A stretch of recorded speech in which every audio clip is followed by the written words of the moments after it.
হঠাৎ করে কোনো জায়গায় প্ল্যান ছাড়াই যাওয়ার মজাটাই কিন্তু আলাদা। ঠিক তেমনি আমাদের আজকের প্ল্যানটা হয়েছিল। মানে কোনো প্ল্যান নেই, কোনো প্রিপারেশন নেই, কোনো কিচ্ছু নেই। হট করে ঠিক হলো, মুখ থেকে বেরোলো যে মন্দারমণি যাব।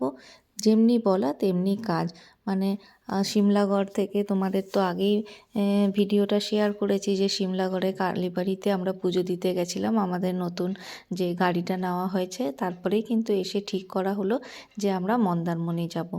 এই 1 ঘন্টার মধ্যেই রান্না বান্না সেরে বাচ্চাকে রেডি করে একদম বেরিয়ে পড়লাম মন্দারমণির উদ্দেশ্যে। আর রাস্তাতে দেখো একটু ভিডিও করে নিয়েছি। আর দেখো কথা বলতে বলতে একদম পৌঁছে গেছি হোটেলে।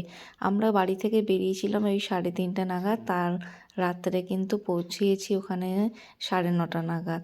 তারপর দেখো হোটেলের রুমটা তোমাদের সাথে শেয়ার করছি। এটা কিন্তু একটা ভালো বড় রুম ছিল, আর এরকম ডবল বেড ছিল, আর এখানে একটা ব্যালকনি ছিল, আর যেটা দিয়ে বাইরের ভিউটা পুরো পাওয়া যাচ্ছিল।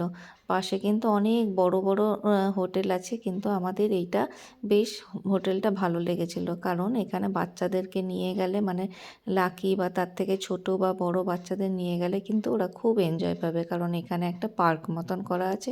আর ওই যে দূরে লাইট জ্বলছিল, এটা কিন্তু সুইমিং পুল। এখানে টিভিও দেওয়া আছে।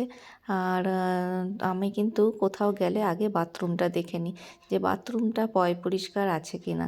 সেই বুঝেই কিন্তু রুমটা আমরা বুক করা হয়, কারণ বাথরুম যদি একটু নোংরা থাকে আমার কিন্তু সেই রুম মানে হোটেল একদমই পছন্দ হয় না। যাই হোক, সব কিছুই এই হোটেলের রুমটাও একদম পরিষ্কার, নিট অ্যান্ড ক্লিন ছিল, যেটা আমরা একবার দেখেই পছন্দ হয়ে গেছে। আজকে আমাদের মন্দারমণিতে সেকেন্ড দিন। তো চলে এসেছি দেখো লাকিকে নিয়ে পার্কে, যেই হোটেলে আমরা উঠেছি রিসর্টে, সেখানে একটা পার্ক আছে। আর লাকি তো সকাল থেকে উঠে একদম মাথা খারাপ করে দিচ্ছে। এই যে লাকি, চাপতে পারছিস না?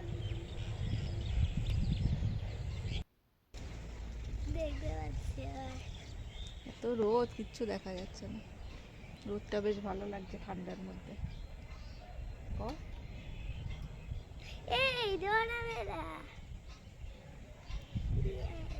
টাকা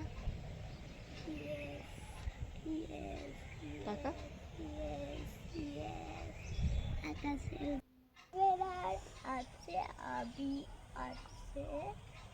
কোথায় এসছিস? হোটেলে। কোন হোটেলে? কোথায়? এটা জায়গাটা কোথায়? এটা দোলনা, বলো। মন্দারমণি। মন্দারমণি। আর এটাতে দোলনা চেপেছি আমরা, আর মাও চেপেছে। আর এখানে দোলনার সিটটা আছে, আর এটা বাচ্চাদের, আর এটা আমাদের।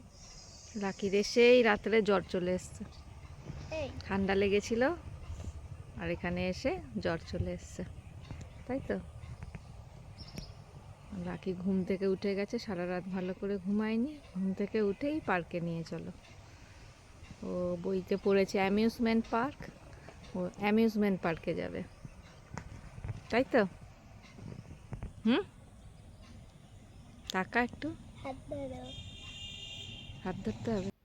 রাতে তো তোমাদেরকে পুরোটা দেখিয়েছিলাম যে লাইট জ্বললে হোটেলটা কীরকম দেখতে লাগবে। আর এটা দেখো একদম সকালের ভিউ। এখানে মানে পার্কটা খুব সুন্দরভাবে গাছ দিয়ে ফুল দিয়ে সাজানো ছিল। আর চারিদিকে দেখো এরকম দোলনা ছিল, বাচ্চারা যেগুলো পছন্দ করে। আরও অনেক কিছু ছিল যেগুলো মানে বাচ্চাদেরকে খুবই অ্যাট্রাকশন করবে। আর এই হোটেলের সামনেই ছিল বিচ, একদম হোটেলের সাথেই লাগোয়া। তো ওদেরকে আমরা একটু জল খাবার খাওয়া দাওয়া করে গেছিলাম বিচে। আর দেখতেই পাচ্ছ কত সুন্দর, একদম মানে ফাঁকা নিরিবিলি।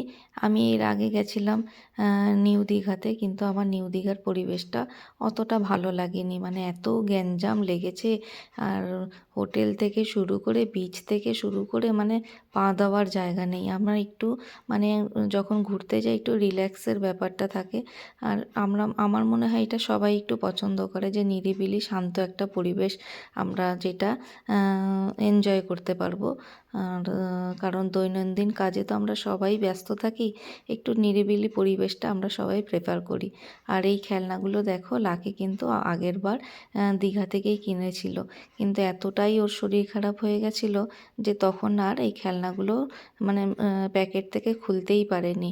আর এইবার কিন্তু আমি ওই খেলনাগুলো রেখে দিয়েছিলাম যে আবার কখনো দীঘা গেলে পরে আমি ওই খেলনাগুলোকে লাকিকে দেবো খেলার জন্য।